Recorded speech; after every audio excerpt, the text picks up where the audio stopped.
y a des matchs qui trompent. Et puis, il y a des matchs qui révèlent. Le Mali-Zambie, c'est exactement ce genre de rencontre qui peut donner une illusion dangereuse. Parce qu'à la surface, on voit une équipe malienne séduisante, technique, inspirée, capable de faire lever le public. Mais quand on gratte un peu, quand on regarde vraiment le film du match, une question s'impose. Si le Mali joue comme ça contre le Maroc, est-ce qu'il ne se met pas lui-même en grand danger? Et attention, posons les bases tout de suite. Le respect est total.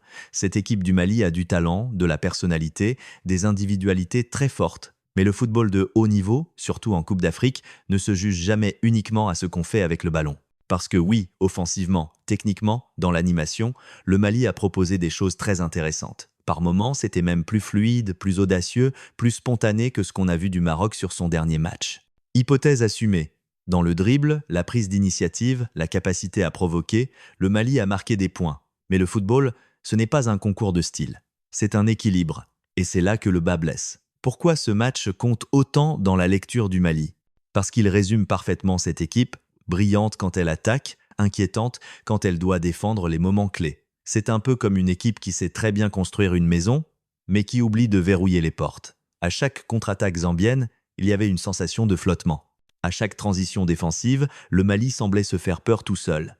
Et ce n'est pas un accident isolé, c'est une tendance. On l'avait déjà vu dans d'autres matchs récents, beaucoup de projections, beaucoup d'enthousiasme, mais une naïveté défensive qui coûte cher. Le but encaissé dans le temps additionnel n'arrive pas par hasard, il est le résultat logique d'un manque de communication, d'agressivité contrôlée, de responsabilité individuelle dans la surface. Deux centraux qui se regardent, personne qui attaque le duel au bon moment. Et face à ce genre d'erreur, le haut niveau ne pardonne pas. C'est là qu'il faut être très clair. Contre une équipe comme le Maroc, réputée pour sa solidité mentale et son efficacité sur coups de pied arrêtés, ce type de relâchement peut faire très mal. Alors attention, il ne s'agit pas d'enterrer le Mali. Bien au contraire. Il s'agit de comprendre ce qu'il montre vraiment à travers ce match. Un potentiel réel, mais aussi des failles structurelles. Dans la suite, on va entrer beaucoup plus précisément dans l'analyse. On va décortiquer ce que le Mali fait très bien balle au pied, pourquoi son animation offensive séduit, mais aussi pourquoi, tactiquement et mentalement, cette approche peut devenir un piège face à certaines équipes. Et surtout, on va se poser la vraie question. Quel Mali verra-t-on on face au Maroc? Celui qui attaque sans retenue ou celui qui sait aussi fermer le jeu quand il le faut? Parce que c'est là que tout va se jouer. Parlons maintenant du cœur du problème. Parce que si ce match a autant fait réagir, ce n'est pas uniquement pour le spectacle. C'est parce qu'il met en lumière les mécanismes profonds de cette équipe malienne et leurs limites. Le Mali, aujourd'hui, joue avec une idée très claire. Garder le ballon, provoquer, multiplier les prises de risques offensives, installer le match haut sur le terrain. Sur le papier, c'est séduisant. Sur le terrain, par séquence, c'est même impressionnant. Ce qui saute aux yeux, c'est la qualité technique collective. Les latéraux n'hésitent pas à monter. Les ailiers jouent constamment en 1 contre 1. Le milieu cherche la progression plutôt que la sécurité. On sent une équipe qui n'a pas peur de jouer. Et ça, c'est une vraie force. Parce qu'en Coupe d'Afrique, beaucoup d'équipes jouent avec la peur de perdre. Le Mali, lui, joue pour gagner. Il impose un rythme, une intention, une personnalité. Mais voilà. Le football, ce n'est pas seulement ce que tu fais quand tout va bien. Le vrai test, c'est ce que tu fais quand tu perds le ballon.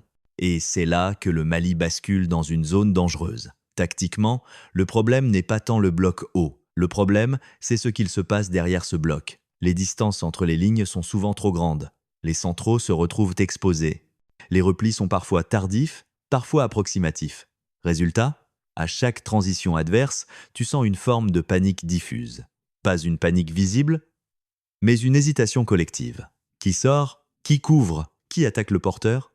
Et au très haut niveau, cette microseconde de doute suffit. C'est exactement ce qui explique ce but encaissé en fin de match. Ce n'est pas un manque de chance, c'est un manque de lecture collective. Un duel aérien mal anticipé, une zone mal protégée, un joueur clé laissé libre.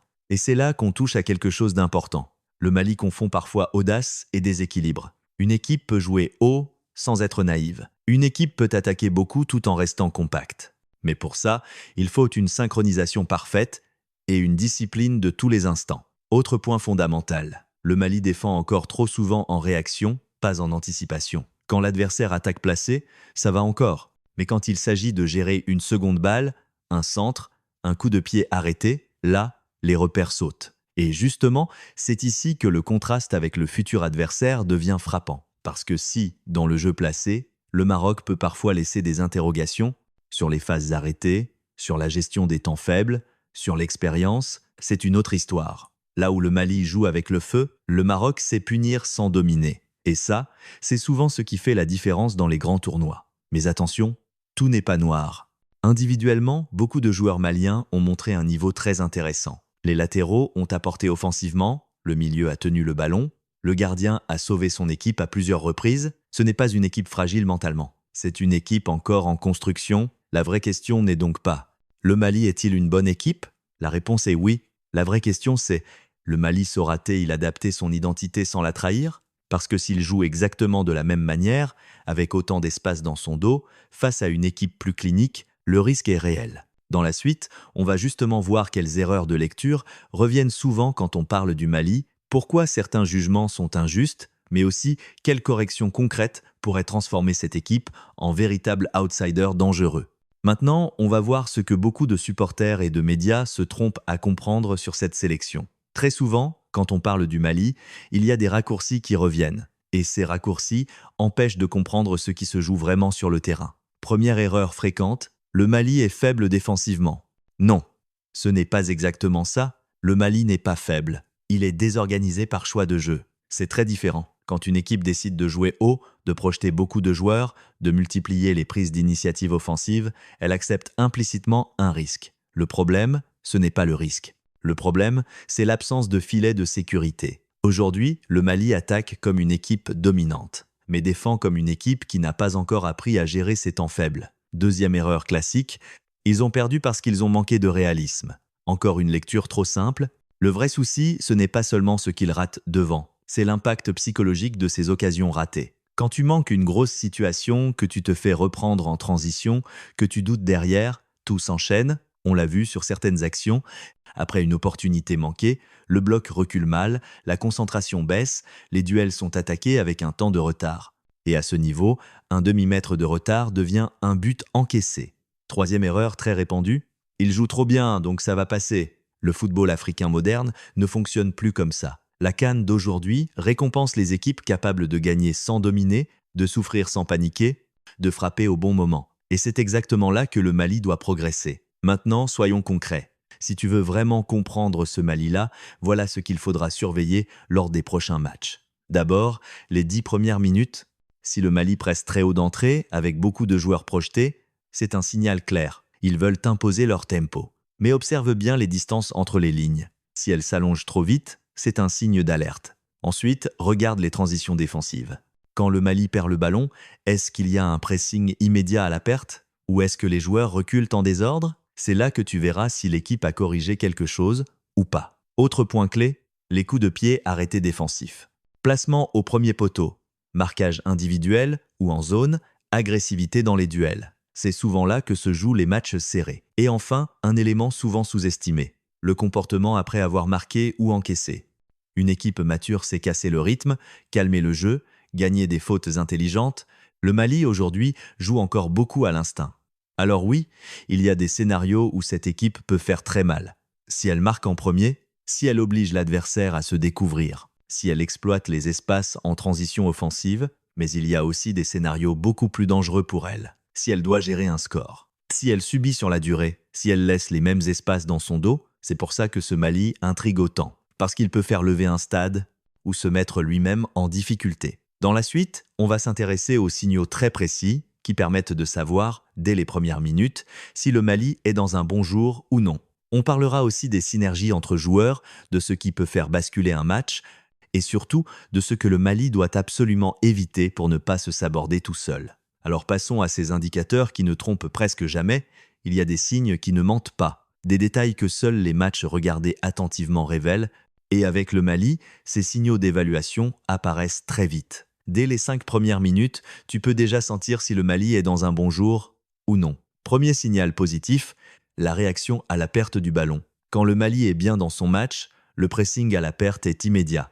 2, parfois 3 joueurs encerclent le porteur. Le ballon est soit récupéré, soit dégagé dans l'urgence par l'adversaire. Là, tu sais que le bloc est connecté. Mais si, au contraire, après une perte de balle, chacun recule individuellement, sans coordination, sans déclencheur clair, alors attention, c'est souvent le début des problèmes.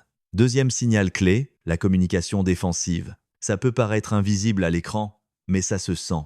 Quand les centraux parlent, quand le latéral ferme le second poteau sans hésiter, quand le milieu couvre instinctivement, le Mali devient beaucoup plus solide. Le problème, c'est que dès que la fatigue ou la frustration s'installe, cette communication baisse. Et là, les mêmes erreurs reviennent, duel attaqué trop tard, ballon aérien mal jugé, zone laissée libre. Troisième signal très important, le comportement du numéro 9 et des joueurs offensifs sans ballon. Quand ils participent au repli, quand ils coupent les lignes de passe, le Mali respire. Quand il reste haut, déconnecté du bloc, la défense se retrouve exposée. C'est ici qu'on touche aux synergies intelligentes de cette équipe.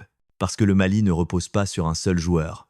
Il repose sur des connexions, les latéraux plus les ailiers, le milieu relayeur plus le sentinelle, les centraux plus le gardien dans la gestion de la profondeur. Quand ces duos fonctionnent ensemble, le Mali peut rivaliser avec n'importe qui. Quand ils se désynchronisent, l'équipe se coupe en deux.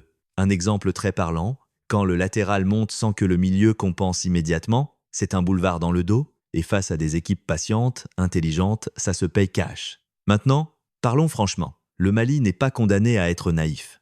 Il n'est pas condamné à se saborder. Il y a des ajustements simples qui peuvent tout changer. Temporiser après avoir marqué. Accepter parfois de défendre plus bas. Casser le rythme avec des fautes intelligentes. Sécuriser les 5 dernières minutes d'une mi-temps. Ce sont des détails.